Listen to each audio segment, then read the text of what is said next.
Or is it just section 273? I'm sorry. Is there an article? That'll be fine. Oh, I'm sorry, I think it's the very first one. Okay. 001, I Thank you. think it was. Thank you for that. Okay.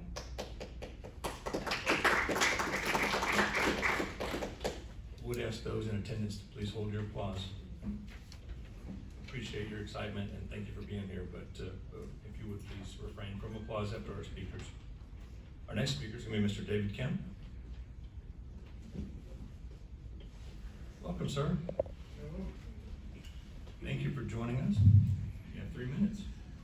I just would speak very briefly on the fact that I think we have gone in this country and various counties and states way too far towards automating the election process, and we have lost visibility into our elections, that we no longer have transparent processes. Third world countries, we go across the world to third world countries to help them do elections, and they have voter IDs and paper ballots, and they have their results the same day. We wind up having 3 a.m. votes and things like that just don't make any sense. And so I wish that we could return to paper ballots. Thank you. Thanks, sir. Our next speaker will be Ms. Shelby Johnston. Welcome, ma'am. Thank you for joining us. And you have 3 minutes.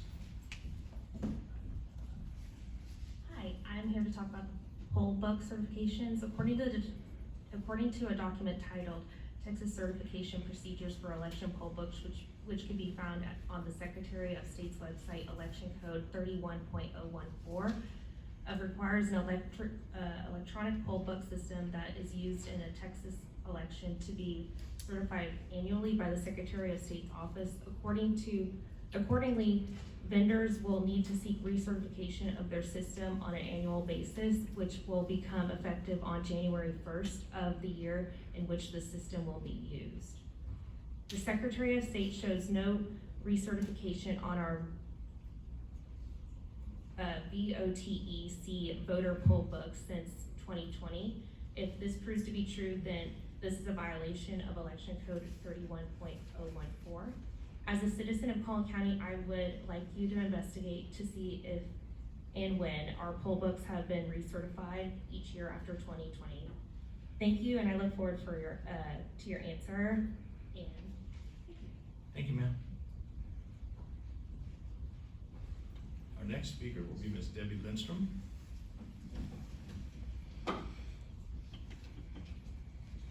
Welcome, ma'am. Thank you for joining us, and you have 3 minutes.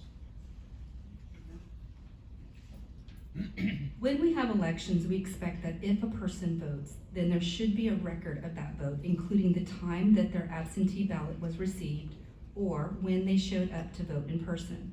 We expect that record to be accurate. There should not be people who did not vote on the list, and there should be an entry for each person who did vote. According to the Elections Office, Collin County is a closed system. We report our list of voters directly to the Secretary of State, as opposed to some automated means. The Collin County Elections Office reports that the Secretary of State does not have real-time access to our voter rosters or history. So, why is it that there are people who are on our list of voters for the recent primary that are confirmed as voters by the Election Office, but they are not on the Secretary of State list? For privacy, I will not release the names of these people publicly, but this is an issue that needs to be resolved between our Elections Office and the Secretary of State. In particular, the state website says that information comes directly from the counties and is not altered or modified. If this statement is true, then there is a county update that is removing or adding voters to the state roll contrary to the poll books. If the statement is not true, and I think this is more likely, then the state is not being truthful and it is modifying its history of voters for some unknown reason. Regardless, we need to understand why county and state rosters do not match. In addition to the rosters not matching, the numbers between the county and the state do not match, and they haven't for quite a while. In the 2012 general election, Collin lost over 1,600 votes to the Secretary of State. In the 2016 general election, Collin lost over 5,000 votes to the Secretary of State. In the 2020 election, Collin lost over 3,400 votes to the Secretary of State. In the recent 2022 March primary, Collin lost over 1,200 votes to the Secretary of State. I would like to add that this is not a partisan issue. The Democrats across the state lost more votes to the Secretary of State than the Republicans in the latest primary. Where are our votes? How can we be sure that our votes are being transmitted properly if the numbers don't match? Is this an issue with the election machine reports? Again, the Secretary of State website says that if the numbers don't match, then the issue is with the county because they only report what the county reports to them. We need to get to the bottom of why our names and our numbers are different than those that the Secretary of State reports. Again, Texas Election Code 273.001 gives you, the county, the authority to investigate, and I really hope you will. Thank you. Thank you, ma'am. Our next speaker is Mr. Doug Wimberley. Welcome, sir. Thank you for joining us. You have 3 minutes.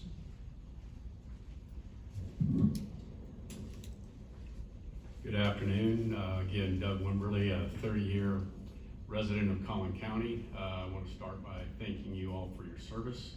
A common theme is developing today. It sounds like surrounded around election integrity, and mine is similar. We all recognize secure elections to be fundamental and critical to the democratic process, and especially to our representative Republican form of government. And that election fraud presents the greatest of threats to that process, and therefore of paramount concern, I'm sure, to this committee. Despite the dedication of county election officials and workers, and the assurances that the electronic voting devices currently are absolutely secure, evidence continues to show these systems can and have in fact been compromised, both at the state level and the federal. An independent full forensic audit based on data obtained by physical canvassing has not been performed or offered to be performed in Collin County to assure the accuracy of the results, particularly of the 2020 election, which differ dramatically from historical and demographic data trends. I want to bring up 2 recent events. I don't know if you saw the 60-minute piece last night on cyber attacks. If you haven't seen that, I urge you to go back and watch that. You can see it on YouTube. Briefly, what it talks about is the NSA, a release of a document demonstrating that there was 122 government agencies that were confirmed to have been cyber attacked, and it's a very eye-opening story. So, you know, if you can see that. The other example I'd like to highlight is that of solar winds. I don't know if you're aware of that situation. It was sold to counties and governments to be of the highest level of security. In 6 months, that software was compromised. Many feel that there was a trapdoor and a Trojan horse in the software before it was sold to the government. So, yet another example. I want to, well, that's the problem. It is real, it is now, and it is growing. The fix is easy, while it might be painful to get there. I want to read the resolution from the Executive Committee of the Republican Party in Collin County. We shall pursue the adoption of policies and procedures. Thank you, sir. Thank you, Ms. Wimberley. Our next speaker will be Ms. Joan Wimberley. Welcome, ma'am. Thank you for joining us. You have 3 minutes. As I'm sure you're all aware, the WHO declared monkeypox a global emergency last Friday. Also last Friday, the New England Journal of Medicine, which is a very prestigious, probably the most respected journal in medicine in our country, published a study showing that 528 confirmed cases, and this study ended on June 22nd of this year, so it's very recent data, Of those 528 confirmed cases, 98% were in a certain demographic. Normally, the WHO committee within the committee within the WHO makes a recommendation after weighing the evidence. This committee was unable to reach a consensus on whether monkeypox truly constituted an emergency. So, the WHO chief, Tedros Ghebreyesus, unilaterally made that decision, and this is the first time in history the decision has ever been made solo. I bring this up to recognize and thank you for your handling of the COVID pandemic, a much more transmissible respiratory virus, albeit mostly recoverable for the vast majority of people. From the masking, lockdown, and other mandates, shutting down non-essential businesses which happened across our country, Collin County certainly stood out and surpassed most counties in its management of the pandemic. Recent events and history has shown that you were on the right side of this decision and its management. Please continue to not allow medical health care to be politicized. Thank you for a job well done. Thank you, ma'am. Our next speaker will be Mr. Joshua Murray. Welcome, Mr. Murray. You have 3 minutes. Hey, thank you, Judge and Commissioners, for the opportunity to speak. I want to speak on the mitigation plan that was adopted by Collin County last month. Over my course of the last couple of weeks, I've attended some ISD school district board meetings in which they've talked about adopting and constructing school buildings. And a common theme is that within the ETJs of these municipal, outside of the corporate limits, when they construct schools, they're under the impression that they're not required, and it appears that they are not required to build a storm shelter for our schools that are out in the rural districts of the county, because of the fact that according to the school district I'm referring to, the county has the 2009 International Building Code, but I believe that the state mandates that you have the 2012. And what I'm asking is that if the Commissioners Court actually does believe that their mitigation plan is a plan and that there needs to be some action that is taken, every entity that is listed in the mitigation plan, to include yourselves, lists tornadoes as a impact that could be of high or of a threat to our rural areas, and just given our response time for our ambulances and our planning when it comes to mass casualty events for areas located like out in Blue Ridge, or if we look at the northern parts of Princeton, or if we look at the northern portions of Farmersville out in Copeville area, it would be a good idea for these schools to be constructed with a storm shelter. In order for that to happen, the county would need to adopt the 2015 International Building Code. Given the environmental, ramifications that we've really seen due to increased heat, it seems that it'd behoove the court to go ahead and do so anyways, because it would increase the insulation that are constructed within buildings. There's other effects that'll actually, conserve electricity and make these buildings constructed better. And so just out of the safety and keeping with the mitigation plan, it seems that the county should adopt the 2015 International Building Code so that the schools in our rural districts are required to have tornado shelters constructed within them. I'll take the last 30 seconds that I had here. We did do a statewide audit for all the election questionnaires that are in here.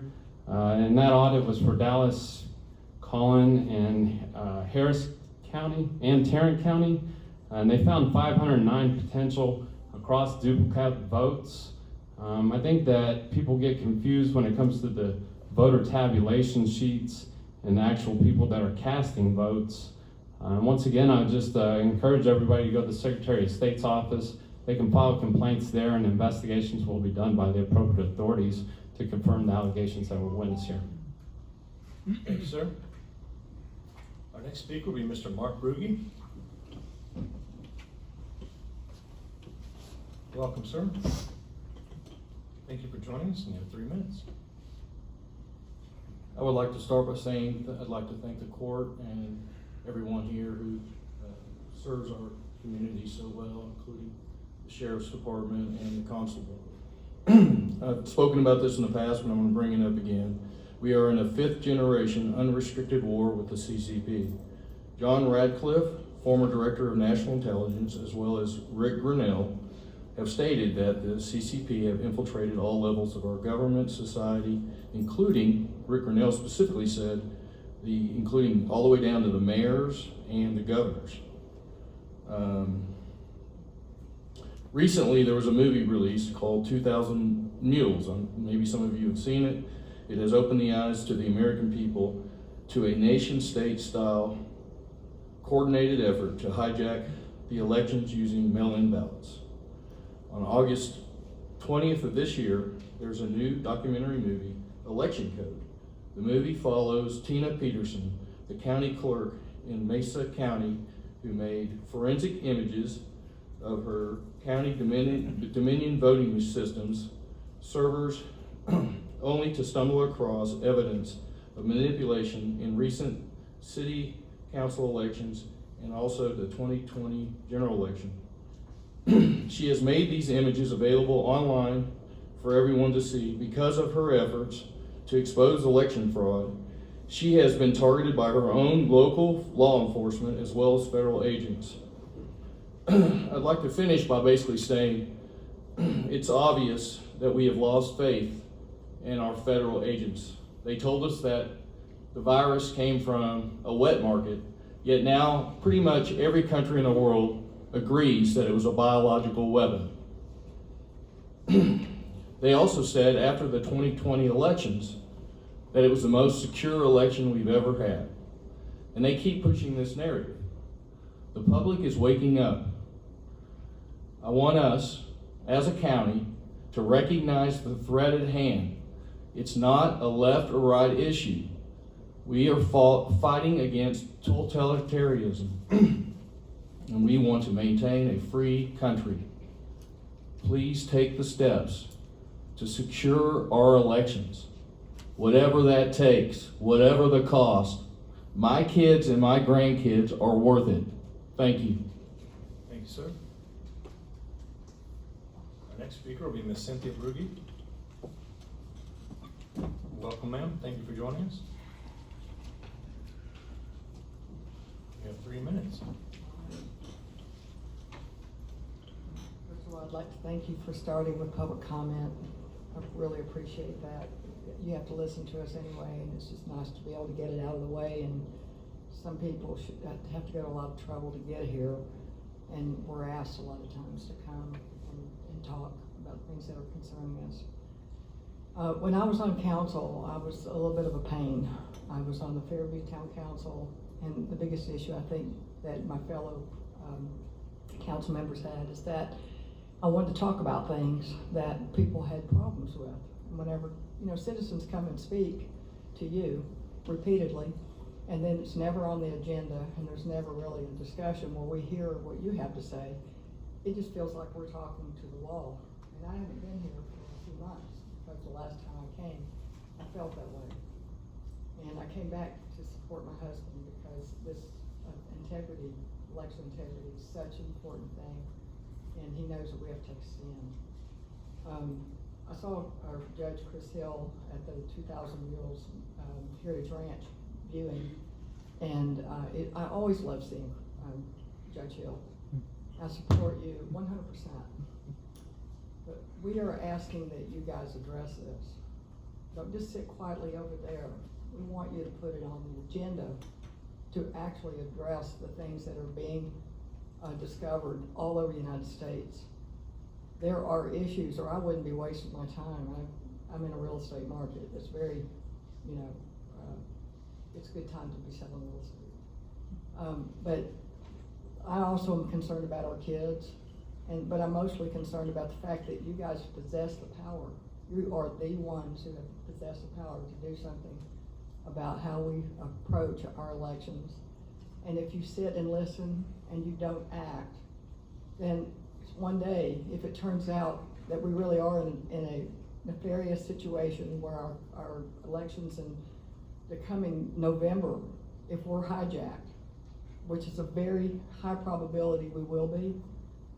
And I'm not just talking about Republican versus Democrat, I'm talking about that there are people that are choosing who they want to win, who they can control. And we're asking you, honest board members, commissioners of this court, who have the power and the authority to do something, to put together a plan to address this for us. That's all I have. Thank you, ma'am.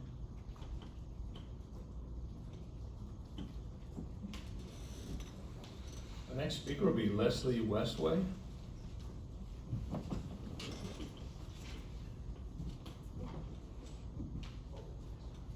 Welcome, ma'am. Thank you for joining us. You have 3 minutes.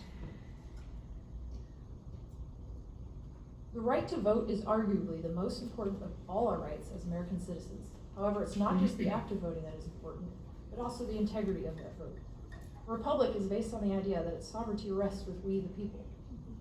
So the integrity of our vote is paramount to our very foundation as a nation. If our vote isn't recorded accurately, then are we really a country governed by and for the people? We are often accused of and shamed for disenfranchising this group or that group from voting and lectured on the importance of the right for every citizen to be able to exercise their right to vote. While it is important that everyone is afforded their right to vote, it's equally as important that when they exercise that right, their vote is recorded and counted as it was cast. Without that, we are only living under the illusion that we are in a republic, going through the motions but not truly electing our representatives. I've heard many speak here in recent weeks about the significant problem we have regarding the uncertified and therefore unlawful voting machines that we are using in our Collin County elections. While this is a big problem that must be fixed probably by today, there is an equally important issue that also must be addressed, and that is the lack of faith that Collin County citizens have in our election process. Almost all those who commented here last week mentioned this. We don't trust the process. Even if this governing body believes, or even knows for a fact, that these voting machines are secure, we don't believe it. And that's a huge problem, because perception is reality. Our lack of confidence in such a fundamental right is an unacceptable disgrace, and worse than that, it's the beginning of the end to a country for which many have died to protect.